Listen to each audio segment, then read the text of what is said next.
Shalom, shalom, bien-aimés dans les Seigneurs.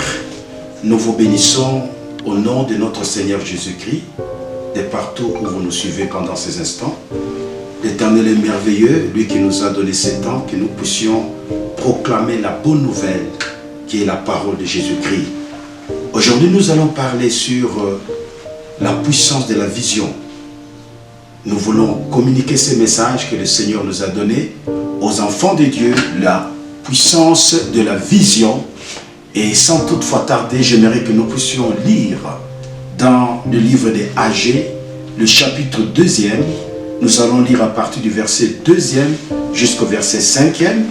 Et nous allons lire également Genèse chapitre 13, les versets 14 à 15.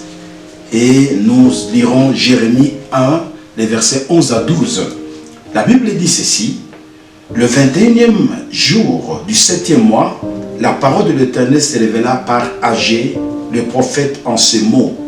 Parle à Zorobabel, fils de Tchelstiel, gouverneur de Juda, à Josué, fils de Chosadak, le souverain sacrificateur, et au reste du peuple, et dis-leur: quel est parmi vous, les survivants, qui ait vu cette maison dans sa gloire première? Et comment la voyez-vous maintenant? Telle qu'elle est, ne paraît-elle pas comme rien à vos yeux? Maintenant fortifie-toi, Zorobabel, dit l'Éternel, fortifie-toi, Josué, fils de Chosadak, souverain sacrificateur, fortifie-toi, peuple du pays, dit l'Éternel, travaillez, car je suis avec vous. Ce texte nous parle de la difficulté que cet homme de Dieu, Zorobabel, a pu avoir. Dieu l'appelle à une grande mission. Dieu lui donne le pouvoir de rebâtir la muraille. Lorsque cet homme est en train de prier, il voit dans son esprit ce que Dieu lui a dit et il entend la voix de Dieu. Mais quand il termine à prier, la réalité contredit tout ce que le Seigneur lui disait. Il passait un temps où le roi Darius était un opposant au rebâtissement de la muraille. Mais lorsqu'il est dans la présence du Seigneur, il sent l'onction, il voit des visions, il peut voir des anges, il peut écouter ainsi dit le Seigneur, il peut entendre la voix audible, il peut être plongé dans l'adoration parce que Dieu lui a parlé de la victoire, Dieu lui a parlé que la muraille s'est rebâtie. Mais lorsqu'il finit à prier, la réalité tourmente son âme. Alors l'Éternel s'approche de ce message pour s'adresser à toi, enfant de Dieu. Toi qui as un projet, toi qui as quelque chose que le Seigneur t'a révélé, tu crois en quelque chose de la part du Père. Tu as quelque chose que tu es certain que cela vient de Dieu et tu dois réaliser cela un jour. En d'autres mots, tu as un rêve, tu as une vision qui brûle au-dedans de toi. Tu as un désir brûlant que le Saint-Esprit a mis au-dedans de toi. Tu sens en toi que tu es appelé à faire quelque chose. Tu es sûr et certain que tu es né pour réussir et tu es né pour impacter ta génération. Mais tu es devant une situation tu te troubles et tu ne comprends pas qu'est-ce qui se passe. Le problème n'est pas d'abord l'ennemi qui peut être devant de toi. Le problème, c'est ce que toi tu vois. La Bible nous dit, dans le verset qui suit le verset 3e, quel est parmi vous les survivants qui aient vu cette maison dans sa gloire première? Et quand vous la voyez aujourd'hui, que dites-vous de cette maison? Dieu pose la question à savoir, que voyez-vous de vous-même? Que dites-vous de votre avenir? Que dites-vous de votre projet? Que dites-vous de votre ministère? Que dites-vous de votre santé? Vous devez avoir la réponse par rapport à vous-même. Oui, Dieu veut vous amener à découvrir ce que vous croyez en vous-même. Que voyez-vous lorsque vous regardez votre santé? Que dites-vous de vous-même? Lorsque vous regardez la manière que les choses sont en train d'évoluer tout autour de vous, que dites-vous de vous-même? Vous savez, l'opinion des hommes autour de vous ne compte pas. Ce qui est très capital, c'est ce que vous-même, vous dites de vous-même, permettez cela. Que dis-tu de toi? La vision, c'est la manière que Dieu voit une personne. Mais il y a la manière que Dieu te voit. Il y a aussi la manière que toi-même tu te vois. Et il y a la manière que l'ennemi te voit. Dans ce cadre ici, nous sommes devant une situation où Zorobabel est en train d'être buté à une réalité qui contredit la conviction. Sachez que quand Dieu vous donne une vision, cette vision doit rencontrer l'opposition. Cette vision doit rencontrer la résistance. Quand Dieu vous donne une vision, cette vision va passer des moments compliqués. Mais le problème, c'est vous le visionnaire, c'est vous le détenteur de la promesse. Que dites-vous de la chose que vous avez reçue de Dieu? Premièrement, j'aimerais vous dire, le diable a aussi sa façon de vous voir. Quand le diable te voit, il voit en toi l'échec. Il voit en toi que tu viens d'une famille pauvre. Il voit en toi que tu es dans un pays qui n'a pas un avenir. Il voit en toi une personne qui parle difficilement. Ça, c'est sa manière de voir. Le diable ne voit que les échecs. Il ne voit que ton passé négatif. Il ne voit que ce que tu ne sais pas faire. Ça, c'est sa vision à lui. Mais il y a une autre vision. La vision de toi-même. Ce que tu penses de toi. Ce que tu dis de toi. Que dis-tu de toi? Et il y a une vision aussi. Ce que Dieu lui dit de toi. Quand Dieu te regarde, Dieu voit la victoire. Dieu voit en toi un héros, un champion. Dieu voit en toi une star. Dieu voit en toi un homme qui va impacter la génération. Dieu voit en toi quelqu'un qui est appelé à réussir. Dieu voit en toi quelqu'un qui est porteur de la sémence de Dieu. Tu as reçu un ministère. Tu as reçu un don. Tu as reçu une vocation. Tu as un projet qui brûle dans ton cœur. Cette chose-là s'appelle une vision. Ça vient de Dieu. C'est Dieu qui a implémenté ça dans ton esprit. C'est à toi de voir ta vie comme Dieu te voit. Ne te laisse pas troubler par rapport à la réalité tout autour de toi. Sache qu'il n'y a que les hommes de vision qui peuvent réussir. Ce n'est pas des gens qui ont des ambitions. Tu dois avoir une vision qui vient de Dieu. Quand je parle de la vision, je parle d'une révélation que Dieu t'a donnée. Je parle d'une conviction du Saint-Esprit qu'il a mis dans ton cœur. Je parle d'un projet brûlant qui est dans ton cœur, qui vient de la part du Saint-Esprit. Peu importe le nombre d'ennemis, peu importe les circonstances négatives, la vision qui vient de Dieu finira par s'accomplir. Mais tu dois te discipliner en rejetant toute opinion contraire à tes convictions. Tu dois protéger la vision que Dieu t'a donnée. Une vision qui vient de Dieu doit être protégée. C'est comme une femme enceinte. Elle sait que j'ai en moi la vie qui pousse, qui grandit. Cette femme, vous verrez que son goût va changer, sa démarche va changer et elle devient protectrice de ce que Dieu lui a donné. Toi, détenteur de la promesse de Dieu, toi qui es détenteur d'une vision venant de Dieu, toi qui es détenteur des ministères venant de Dieu, toi qui es détenteur d'un projet qui vient de Dieu, écoute-moi, tu as le devoir de protéger la chose que tu as reçue de Dieu en te disciplinant. Comment? Tu dois éviter des choses qui peuvent détruire ta joie. Tu dois éviter d'écouter n'importe quoi qui peut te créer des doutes.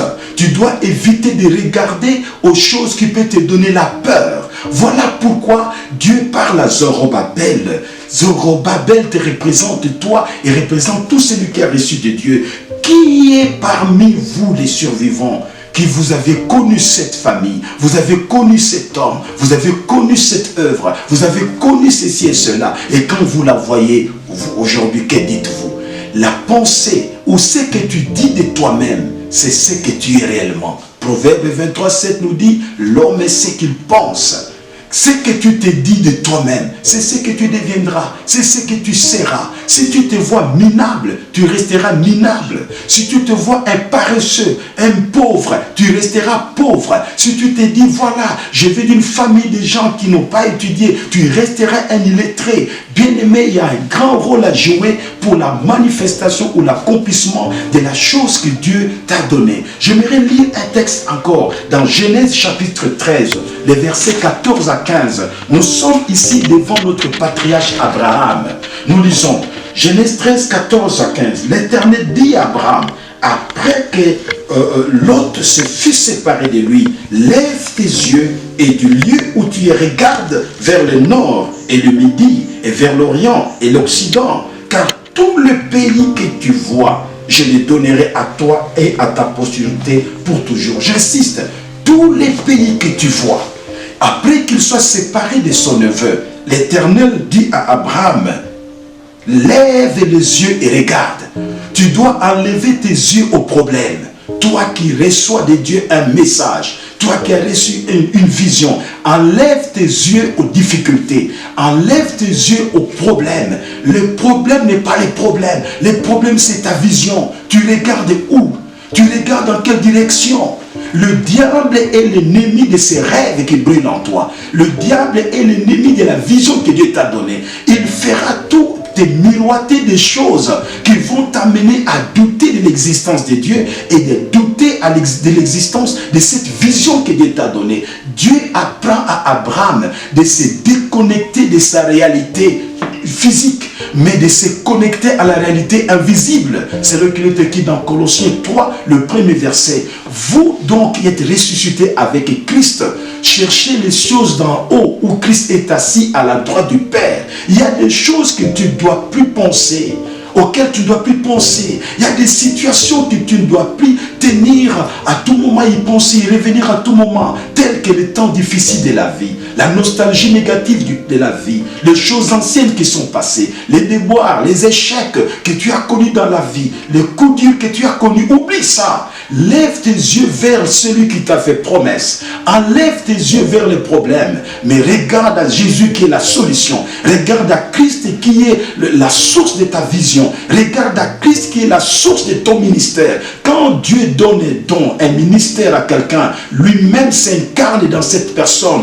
pour lui donner la victoire. Quand Dieu envoie quelqu'un, lui-même marche devant de cette personne pour préparer le chemin et lui donner la victoire. Sache-le, tu n'es pas seul dans cette vision. Je m'adresse à un visionnaire. Je m'adresse à quelqu'un qui est détenteur d'une parole venant de Dieu. Je t'adresse ce message. Le Seigneur qui t'a fait promesse, il est avec toi et il marche devant de toi. Ne regarde pas l'adversaire. Ne regarde pas aux circonstances. Ne regarde pas aux problèmes. Mais regarde à Jésus. Jésus est la solution à ton problème. Non seulement Dieu a dit à Abraham de lever les yeux, mais il lui dit autre chose. Parcours le pays, lève les yeux du lieu où tu es, vers le nord, le midi, vers l'orient, car tout ce que tu vois, je vais te donner. Ici, c'est le pouvoir de la visualisation. Il lui demande de voir, en d'autres mots, d'utiliser les pouvoirs de l'imagination, de pouvoir imaginer ce que Dieu lui a révélé. Il dit, tout ce que tu verras, je vais te le donner. C'est qu'il y a un bout. Tu regardes dans quelle direction. Ce que tu vois, tu vas le posséder. Ce que tu vois t'appartiendra. Il y a un mystère. Tout ce que l'homme voit, Dieu lui donne. Souvenez-vous, lorsque cet homme de Moïse était dans le chapitre 3, la Bible déclare qu'il avait les regards fixés dans le buisson, vers le buisson. Et une voix lui parlait dans le buisson. Et la Bible déclare dans Exode 7:1 que la personne qui lui parlait au travers de ces buissons, c'était Elohim lui-même, c'était l'Éternel lui-même, c'était le Dieu Tout-Puissant lui-même. Mais la Bible déclare dans le chapitre 7, le verset 1er, Dieu dit à Moïse, je t'ai fait Dieu. Regarde, il devient ce qu'il voyait.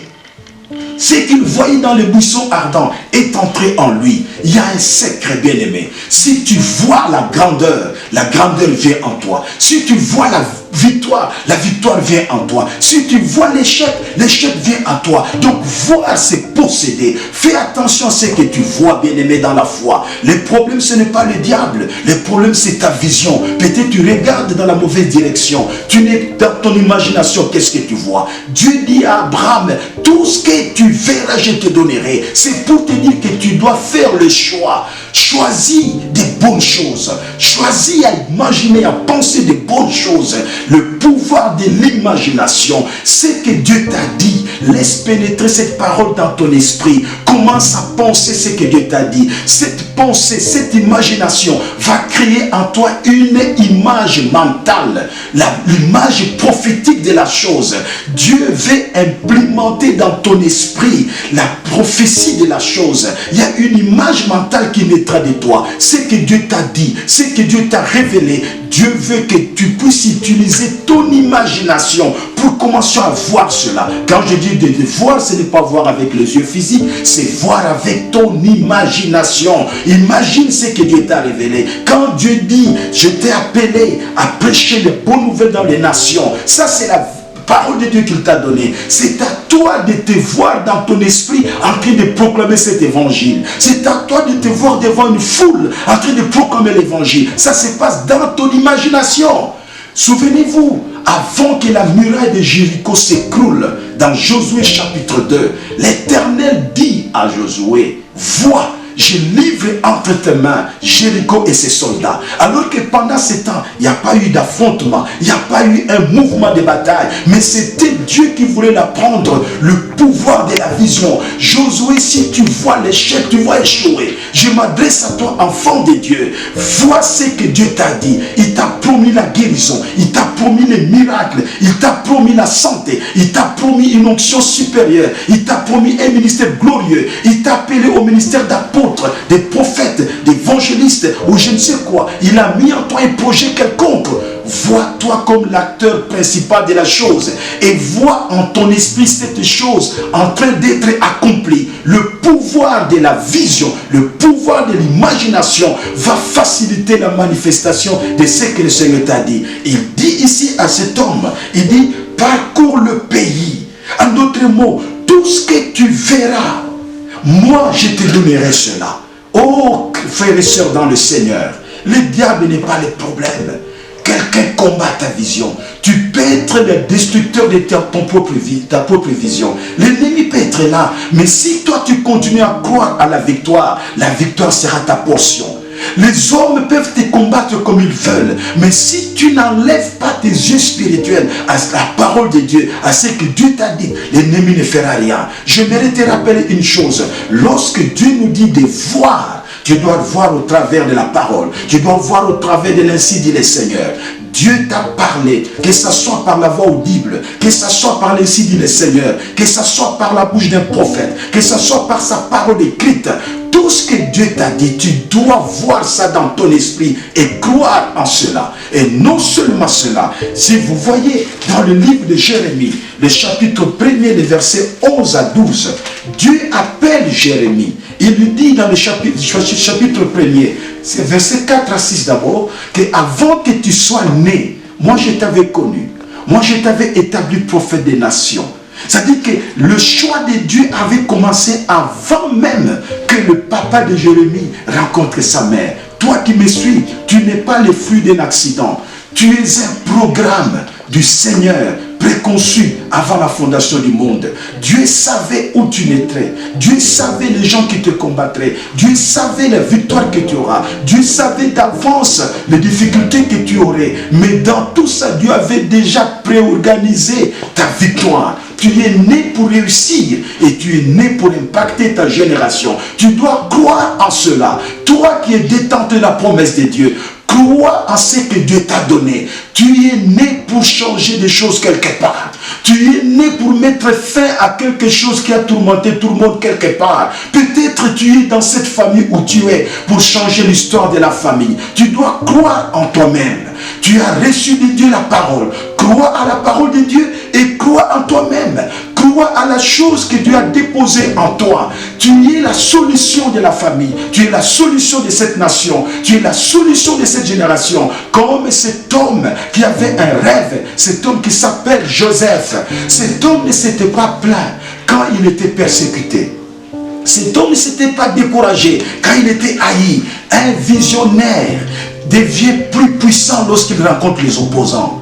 Ne te décourage pas parce que tu rencontres des gens qui ne croient pas à la chose que Dieu t'a donnée. Même si les gens ne croient pas à toi et ne croient pas à ce que Dieu t'a donné, toi-même, crois en ce que Dieu t'a donné. Christ a dit, croyez en Dieu et croyez en moi. Vous devez croire en Dieu et croire à la chose que Dieu vous a donnée et croire en vous-même. Vous n'êtes pas une erreur, vous n'êtes pas un accident, mais vous êtes un instrument entre les mains de Dieu pour le réveil. Vous êtes un vaisseau entre les mains du Saint-Esprit pour créer le réveil quelque part. Vous êtes un vaisseau entre les mains de l'Éternel pour créer le miracle quelque part. Vous êtes la hache entre les mains de l'Éternel pour abattre les géants. Tu es né pour faire tomber ces géants qui appauvrit la famille. Tu es né pour renverser cet esprit qui a lié la génération de plusieurs. Tu es un tombeur du diable. Voilà pourquoi il est écrit, le Fils de l'homme apparu dans ce monde afin de détruire les œuvres de ténèbres.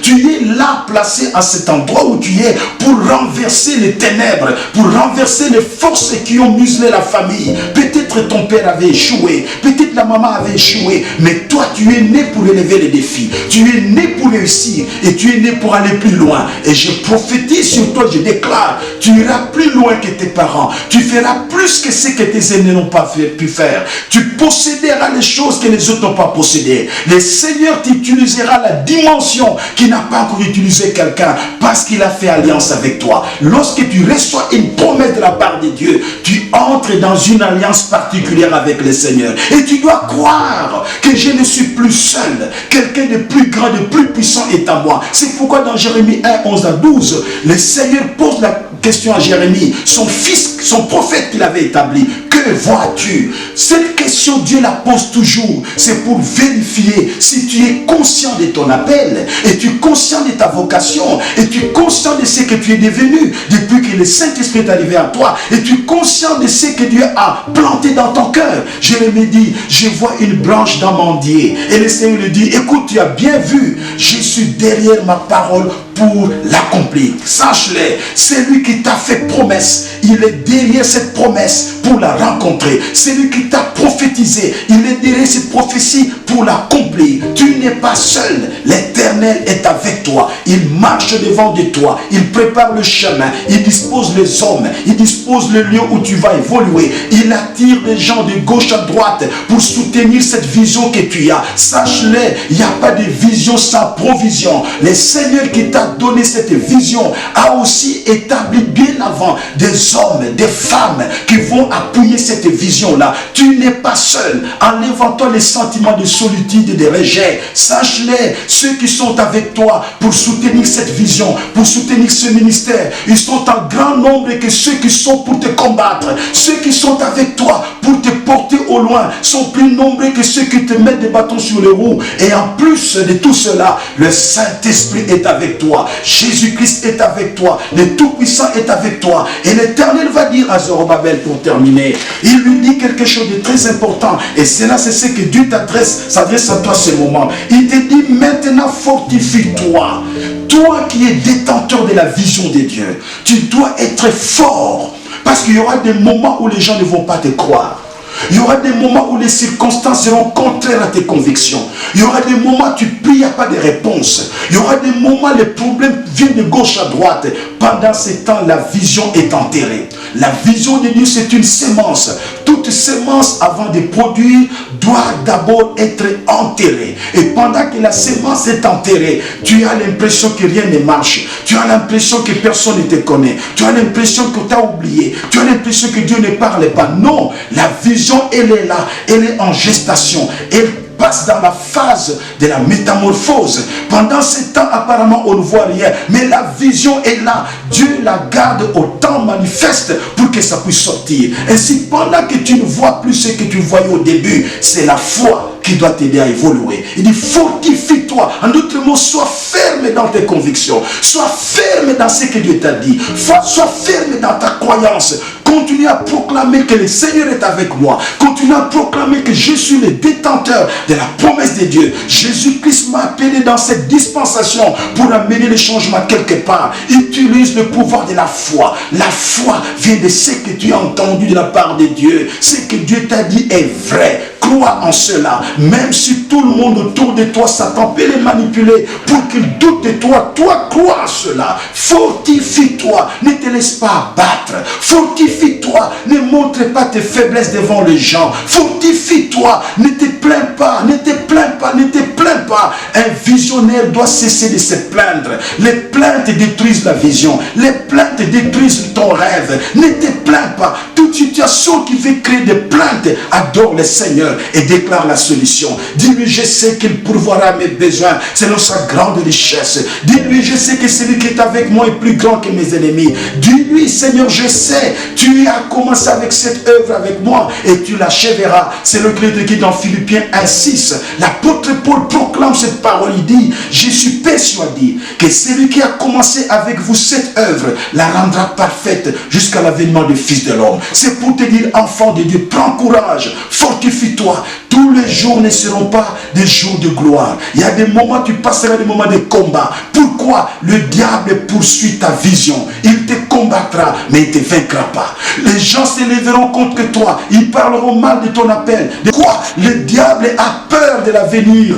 La peur de ton avenir. Et je te déclare que ton avenir est glorieux que ton présent. Ton futur est puissant que ton présent. Tu ne termineras pas ta course dans la honte. David a dit, j'étais jeune et je vieillis. Je n'ai point vu un juste abandonné, ni sa postérité mendier le pain. Toujours sont-ils des prêtés. Tu es de la génération des gagnants. Tu es de la génération des puissants. Tu es de la génération des hommes forts. Tu es de la génération des gens qui doivent relever les défis de la première génération. Tu es de la génération des hommes qui doivent posséder leur possession. Alors je déclare au nom de Jésus, fils de Dieu, enfant de Dieu, possède ta possession. Possède ton héritage. Vois dans ton imagination ce que Dieu t'a dit. Vois ça dans ta pensée. Vois ça dans ton imagination. Vois combien tu es plus que vainqueur. Vois comment les gens se soumettent à la grâce que Dieu t'a donnée. Vois comment des multitudes de nations arrivent de tous côtés pour écouter les messages que Dieu a mis dans ta bouche. Écoute le Seigneur te parler.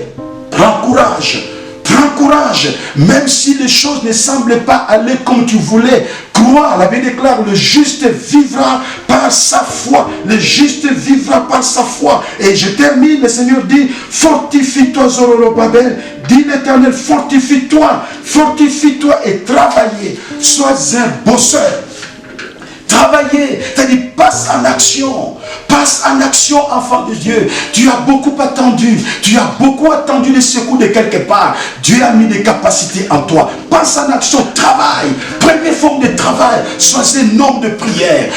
Dans la prière, tu vas faire naître des choses nouvelles pour que cette vision aille de l'avant. Jésus-Christ avait reçu la vision du salut des âmes, mais il était un homme de prière. Il se retirait à tout instant. Plus tu te retires, c'est par là que Dieu dépose encore en toi des capacités qui vont t'aider à pouvoir t'élever plus que tu t'étais élevé avant. Travaille dans la prière. Travaille l'onction que Dieu t'a donnée dans la prière. Travaille cette onction dans des jeûnes, dans des retraites. Continue à chercher la face de Dieu. Sachez que la prière, c'est un travail spirituel. Un homme de prière, une femme de prière, c'est quelqu'un qui mobilise les anges à sa faveur. C'est parce que Daniel était en prière que l'archange Gabriel a été envoyé à sa rescousse. Je m'adresse à toi, homme de Dieu, homme de vision, servant de l'Éternel. Tu as reçu quelque chose de la part de Dieu. Cette chose est en gestation. Cette chose a besoin que tu l'arroses par des heures et des heures de prière, des moments où tu cherches la face de Dieu. C'est quand tu es en prière que le Seigneur mobilise les anges,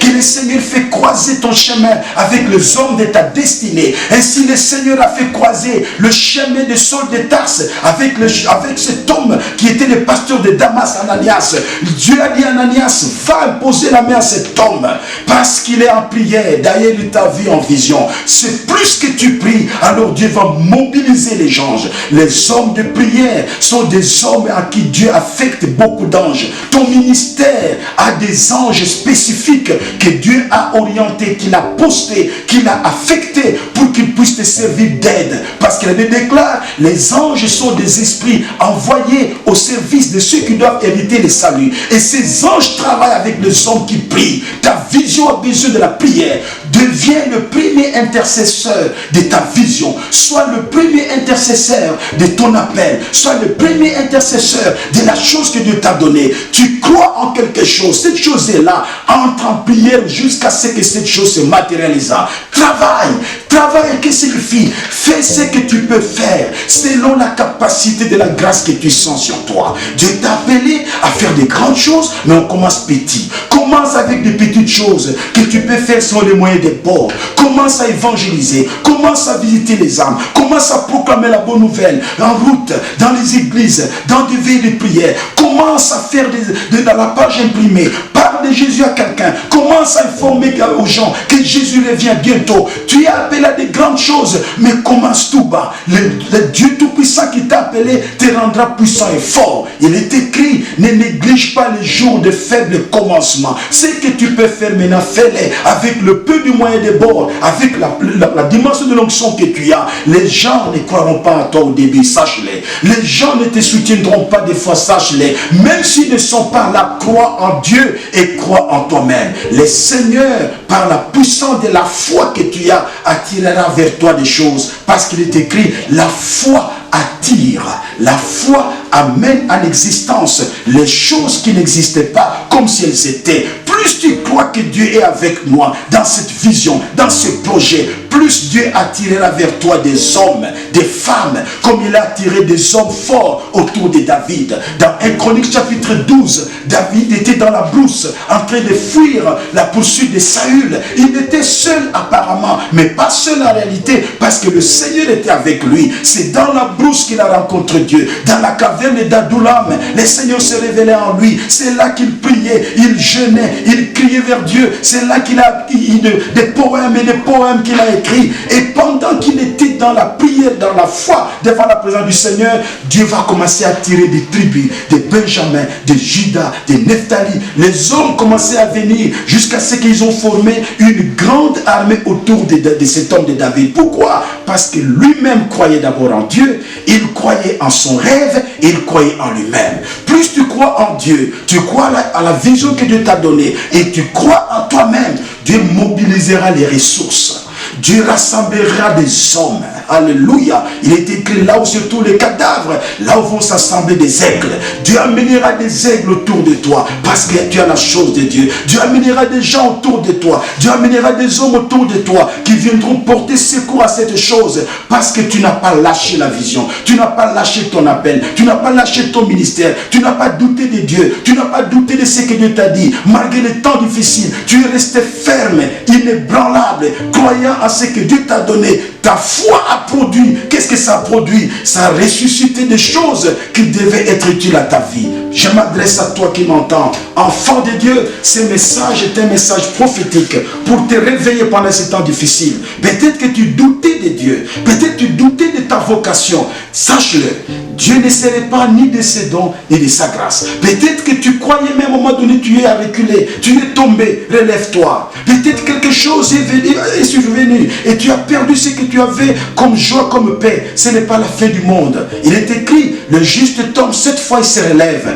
Toi qui es tombé, relève-toi. Le Dieu Tout-Puissant qui t'a appelé n'a pas changé sa pensée pour toi. C'est que Dieu t'a révélé. Dieu n'a pas renoncé à cela. Dieu ne renonce pas à ce qu'il t'a donné. C'est à toi de reprendre le courage. Relève-toi. Reviens dans la voie du Seigneur. Relève-toi. Reprends la vie de prière que tu avais. Relève-toi. Sois sous les pieds de ton Père spirituel qui t'encadrait. Relève-toi. Reprends la Bible et médite-la. Relève-toi. Fais ce que tu faisais avec le Seigneur. Le Seigneur accomplira ce qu'il t'a promis. Le Seigneur est fidèle, il est fidèle, il est fidèle. Celui qui a commencé avec toi cette œuvre va la rendre parfaite. Ainsi je déclare sur toi au nom de Jésus que l'onction du Saint-Esprit qui correspond à la mission que Dieu t'a donnée te soit affectée maintenant au nom de Jésus-Christ.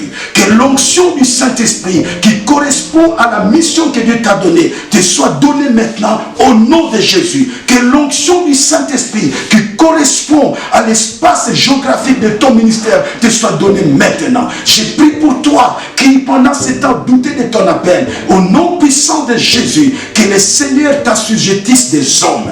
Que le Seigneur fléchisse les genoux de tes ennemis. Et que tes ennemis tombent sous ton pouvoir. Au nom de Jésus, j'ai pris pour toi dont l'ennemi combat. Que tes ennemis commencent à se battre entre eux. Que l'Éternel fait le chemin au devant de tes épreuves. Et qu'il te donne la victoire. Sache-le, tu es un gagnant. Tu dois gagner avec le Seigneur. Sache-le, tu es né pour réussir et tu réussiras. Sache-le, cette vision qui vient de Dieu s'accomplira. Tu es né pour changer l'histoire de quelque chose. Alors, transforme le monde avec la grâce que Dieu t'a donnée. Il y a des gens qui croient en toi. Il y a des gens qui croient en ton appel. Il y a des gens qui espèrent en toi. Tu es le modèle de plusieurs frères, sœurs dans la foi. Toi qui me suis, reprends courage. Même si les temps sont difficiles, ne lâche pas. N'abandonne pas ta foi. N'abandonne pas ton rêve. Des gens seront bénis par toi si tu arrives au bout. Les gens seront bénis grâce à ta persévérance. Sois courageux. Travaille avec le Seigneur. Selon la grâce qu'il t'a donnée, il te bénira.